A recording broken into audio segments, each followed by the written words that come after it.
மத்திய அரசு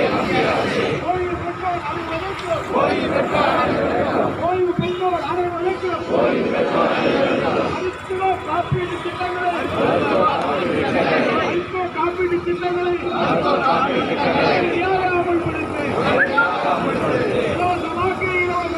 இலவசமாக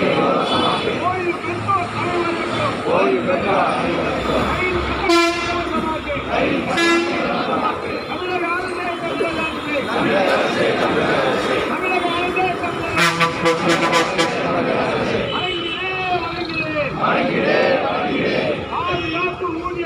பாதுகாப்பு ஊதியமாக